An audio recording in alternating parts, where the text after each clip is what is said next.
Hello and welcome to the installation video for BOLO version 16.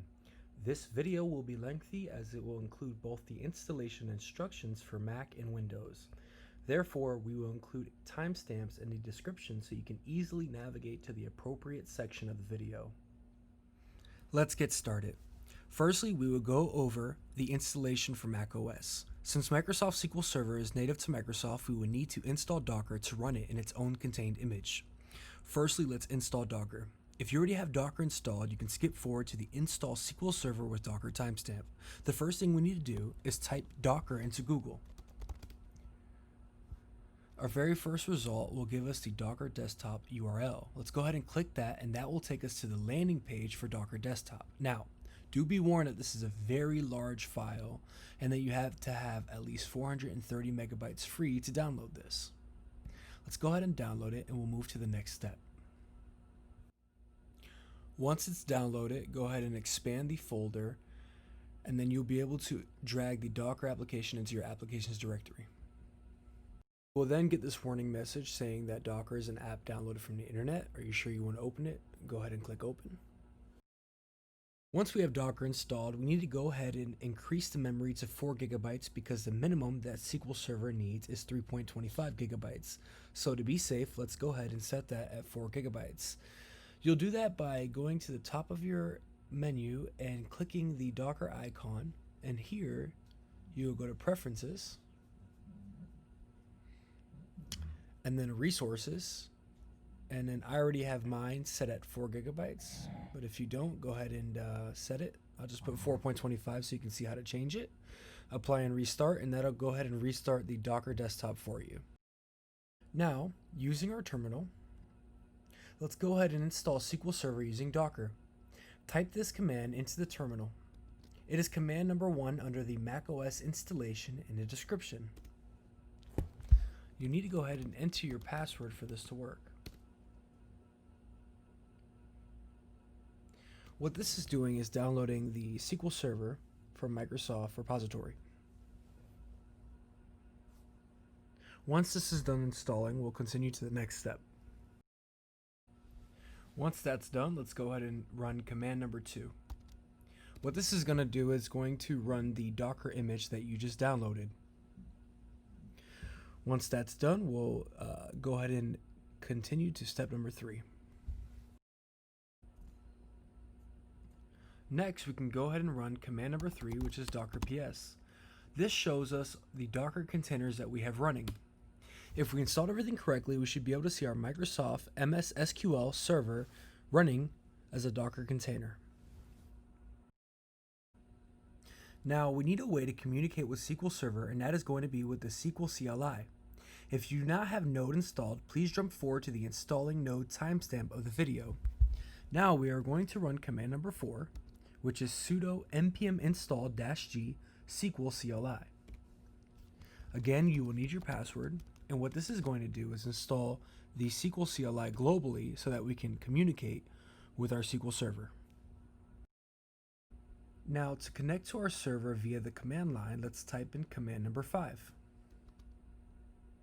What this is doing, it's connecting to the server via this command mssql with the username of SA and the password of really strong password 123. If everything is working correctly, you should see this in the command line.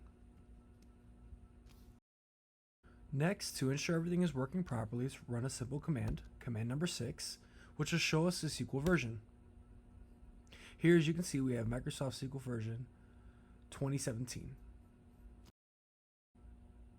Now, writing SQL commands in a terminal would be no fun, right?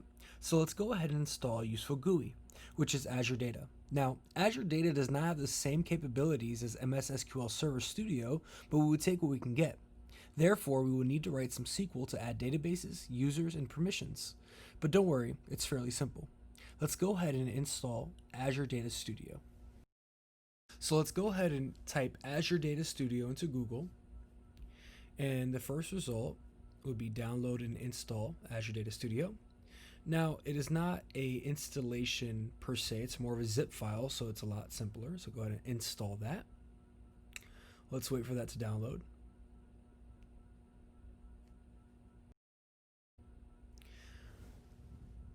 All right, well, once that's done downloading, we'll go ahead and click it.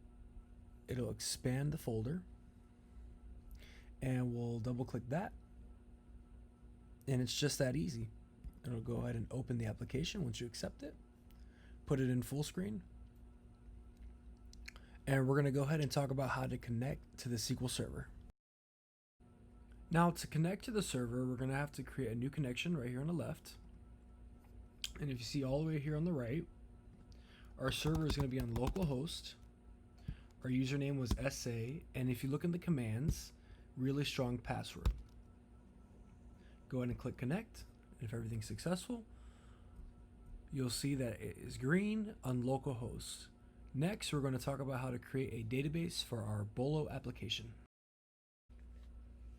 If you go to the YouTube description and you go to the commands labeled database commands under the macOS installation, you will see these SQL commands. Go ahead and copy all of those from start to end. So inside of the description, you'll see like this, start, end, and go ahead and copy everything in between those tags. Now come back to Azure Data Studio, right click localhost, click new query, and copy everything, paste it over, and I will explain what these commands do. Now basically what these commands are doing, you start off using master, that's your master database. If the database does not exist, we're going to go ahead and create it. Now let's create something meaningful. We'll say BOLO database, and we have to put it here too. Now using your newly created database, BOLO database, we want to create a user. We could just put BOLO admin user with the password. This password's fine. Pass at 123. We can keep it like that. Now, we just created a new login. We also have to create a user for that login. BOLO admin user for the login that we just created. Now, we want to alter these roles to give them system admin access. Now, this means that this user will be able to create tables, delete tables, stuff like that, insert data into tables, and that's the kind of access we want to have for the user that we're using to communicate through the API. Now, we have to include that user that we're altering inside of these brackets. Go ahead and run all these commands. And next, we'll open up IntelliJ and enter in our credentials so that we can start communicating with our database through the API. If you do not have IntelliJ installed, please refer to the installation link at the top of the YouTube description. IntelliJ offers free educational licenses for those who have student emails. So all you have to do is follow the link and type in your student email to gain the license. Now, once you have IntelliJ installed, go ahead and open it. Click Open Project. Go to where you have the BOLO API directory, highlight it, and click Open. Now go ahead and explain this directory. Now, inside of source is where the application is going to be. You want to open that up, open main, and resources is where we're going to change the environment variables. First, we want to go into application dev.properties, and everything that we entered for creating our new database, we want to enter into here. So if we go to Azure Data Studio and we copy this BOLO database, we type it into here, BOLO database. We have the same password, pass at 123. BOLO database goes here, and then for the user, we had, let's see, BOLO admin user. So if we go back to IntelliJ, we'll type in BOLO admin user, BOLO database, and then here we'll have localhost port 1433, which is where it usually runs. Our admin user, pass at 123. I'll go ahead and save. Now, what you want to do is you want to go to application.properties, make sure this is false because we're not using SSL at the moment for local testing. We only use that for production environment. Press build and press play. Now, you'll see a couple warning messages, don't worry about that. Now, if everything is working correctly, you'll see a bunch of hibernate messages. Now, what this is doing, it is migrating data to your database. Now, Tomcat is a web server, and it's starting a secure port on 80 and an insecure port in 8080. Now, we want to point our port to 8080, our URL. So basically what we do is we're going to type in localhost 8080. And if everything's working correctly, this is what we'll see. Now that this is all working, we're going to go ahead and jump to the Microsoft Windows version of how to get the API working. Since the front end is the same for Mac and Windows, we're going to leave that for the end. If you do not have a Microsoft Windows computer, you can go ahead and skip to that part. That part will be labeled a Visual Studio Code front end installation.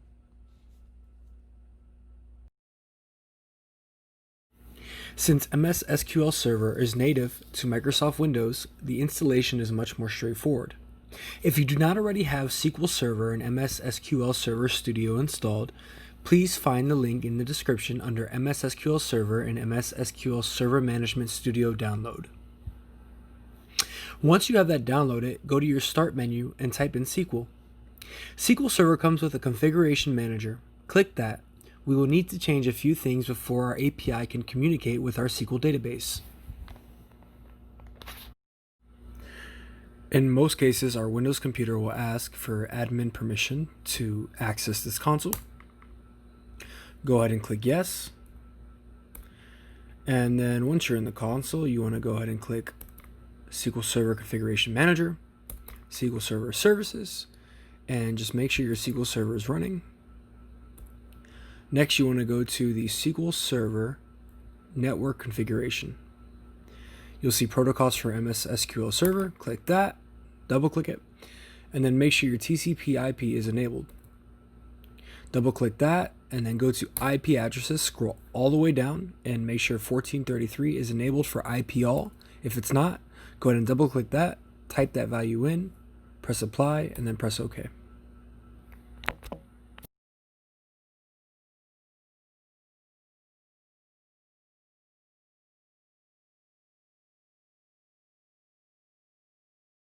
Next, we want to go ahead and open up Microsoft SQL Server Management Studio, and then go ahead and log in. Here I have localhost, but you can have your default login that they give you. Press connect. And now the very first thing that we need to do is to make our SQL Server accessible via a SQL login. Right now, it's only via Windows authentication. We do that by opening up the Server Studio and then right-clicking localhost, or whichever you're connected to here. Click Properties, go to Security, and by default you'll have this set. You don't want that. You want SQL Server and Windows Authentication Mode. This will allow your API from IntelliJ, from your Spring Boot application, to go ahead and log in to your SQL Server instance to go ahead and communicate with the database. Press OK. And now for this to work, we need to go ahead and restart the server. So basically go right click it and then click restart. And then press yes when I ask you. Are you sure you want to restart the server? You say yes. And after it's restarted, your API will be able to log into your database via SQL. The next thing we are going to do is create a database that our API can communicate with. If you don't already have this extended, extend this, and then which is extending our server, and then extend our databases. I myself already have 3 databases here, but we're going to go ahead and create another one together. Now, right click databases and then press new database. And then the name of our database, make it unique. We could say BOLO _DB. Okay. And then go ahead and press OK. Now, we need to create a system admin that'll be able to communicate with our SQL Server as well as our BOLO DB. So we'll create a user and name him BOLO _DB user. So we'll minimize this, go to the master security folder right here, go to logins, right click this and create a new login. We want to call this BOLO underscore DB underscore admin. And you have to make sure that SQL Server authentication is enabled. We can say the password as pass at 123, pass at 123. Make sure they're the same. Uncheck enforced password expiration. That'll give you problems in the future. But leave enforced password policy checked. Okay. Make sure everything's good. Then you want to go ahead and go to server rules and check the sysadmin box. This will allow your user to access the database. Go to user mapping and check the BOLO underscore DB database that we just made. And then you want to check DB owner. This will map our user to that database. So once we go to that database, we'll see this newly created user inside of there. And then we're all good to go. So to go over that again, we made this sysadmin. We mapped our new user to the BOLO DB. And we gave them a password. And we're enforcing password policy, but not password expiration policy. Go ahead and click OK. Now, this created for the master database. Let's minimize security. Let's go back to databases. BOLO DB, expand that. Now, if we go into security for our BOLO DB, expand that, expand users, you'll see our newly created BOLO DB admin in here. Now you want to right click him, click properties, and then go to membership. Make sure that DB owner is clicked and go to own schemas and check the DB owner checkbox as well. Let's go to general. Everything looks good here. Own schemas. Want to make sure he owns the DB owner schema. Memberships. He's the DB owner. And we're all good to go. So go ahead and press OK. And you're all set. So your user that you're going to use is BOLO underscore DB admin. And with the password of pass at 123. Next, we're going to go ahead and open IntelliJ and set the properties to connect to our database.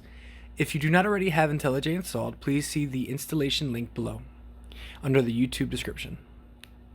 Now let's open up IntelliJ and go ahead and minimize everything like we're starting from the beginning. If you see here, let me exit out of everything so you can see properly. Alrighty. Now, if you see here, expand the BOLO application. Source is where our code's going to be. Main is where our application is going to be. And then resources are where we are going to set our environment variables. Expand that and then click application dev.properties. Now, to connect to our local host, we have to put localhost. And remember earlier we put port 1433 for all. Our new database is going to be, let's make sure, BOLO underscore DB. So write that, BOLO underscore DB. And then our admin was BOLO underscore DB admin. And put whatever password you put. The one I put was pass at 123. Go ahead and press save. Alrighty. And then go ahead and go to application.properties and put require SSL false, because we are not using the security certificate for the local environment testing. That is only for the production build. Go ahead and build.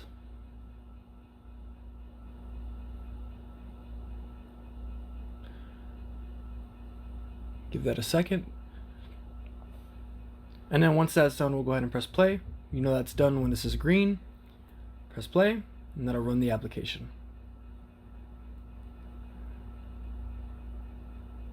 If everything's successful, it'll open the output box.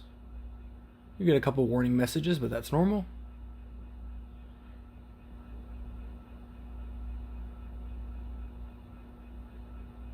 Now, once everything's successful, you'll see a bunch of Hibernate statements, and this is basically migrating data to our newly created database inside of our Microsoft SQL Server. Once everything's successful, all these Hibernate statements will complete, and Tomcat will be started on port 8080 for HTTP. So let's go to our Google Chrome or whatever browser you're using, and then we'll go ahead and type 8080 to see if that's working. And if you type in localhost 8080 and you see this, that means everything's working. Next, we'll go ahead and discuss how to get the front-end client set up so that you can see the BOLO website. Next section of this video is going to require Visual Studio Code as well as NPM, which also requires Node.js. So please, under the YouTube description, go to installing Visual Studio Code and installing Node and NPM. Once you have everything installed correctly, you want to, with your BOLO application API running in the background, you want to go to Visual Studio Code. And let's go ahead and restart everything so you can see how it looks. If you do not already have the application open, you want to go ahead and click Visual Studio Code, go to File, Open, highlight your BOLO UI directory, and click Open. Now if you hover your mouse all the way to the bottom until it has an upward pointing arrow, you want to click down and drag upward. Go ahead and make sure terminal is highlighted, and what this is a built-in terminal inside of VS Code that is really useful so you don't have to run a separate terminal. And here you can run commands that'll help your application. Now what we want to do is we want to go to the left, and inside of this directory you want to go to package.json, and I'll explain what this is. This is basically a description to NPM, which is Node Package Manager, about which dependencies your application needs to install for it to run. Now, to install these, it's one simple command. It's npm install. And what this will do, it will install all the dependencies inside a directory called node_modules that your application needs to run. Now, I already have the directory here, so it'll take a lot faster for me. So go ahead and run this, and this will install all your dependencies. Press pause on the video, and once it's done installing, go ahead and click resume. Once everything is done installing, let's go inside of the source directory inside of our application in our root folder, expand environments, and here you'll see two types of environment files. Our first one is environment.prod.ts, which is a TypeScript file, and these are the environments that we're going to be using for the production server, so we don't worry about those right now. But in environment.ts, we do want to worry about these. So back in environment.prod.ts, let's go ahead and set this to false. And then in environment.ts, let's go ahead and accept this API endpoint. It's already good to go, pointing to localhost 8080, which is where our application is running. So everything looks good to go. So all we need to do is type in ngserve to run the application.